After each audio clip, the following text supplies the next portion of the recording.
Several of you would have set up her and her feeling. The thing about these is, if you asked her to set up her and an emotion before setting up anything else, it's not relative to anything specific. We can't see what that's mapped in relationship to.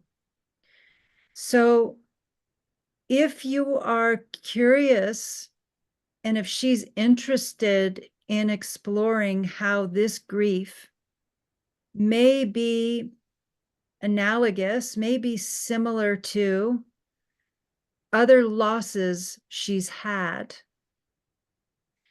you might start with her and grief. But it opens you up to not knowing if that grief is a pool of grief that has to do with any variety of things in her life, in relation to her family, in relation to, it could be a lost child, it could be a lost whatever. It's so general.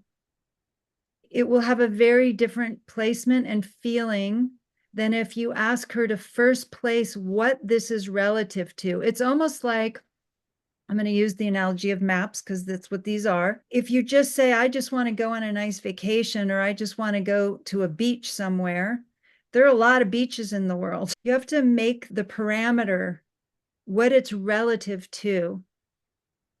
It could be interesting to ask her to place her and grief, since several of you suggested that. And I understand the impulse wanting her to really come to a feeling state about it.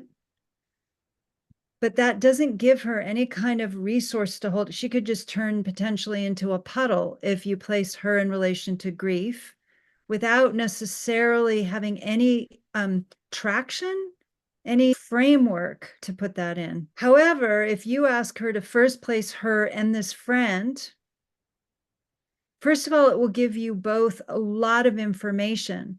Is she going to place that friend right in front of her? Is she going to place it? We don't know what her body knows about this relationship. So we want to know. I do. I want to know. And I think she wants to know, where is it right now?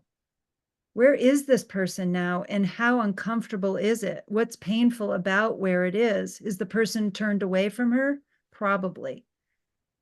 So then the grief becomes visible before you actually place it. So you're not using mats to do the work for you exactly. You want to first elicit as much information as possible and much body sensation and emotional experience from the fewest mats possible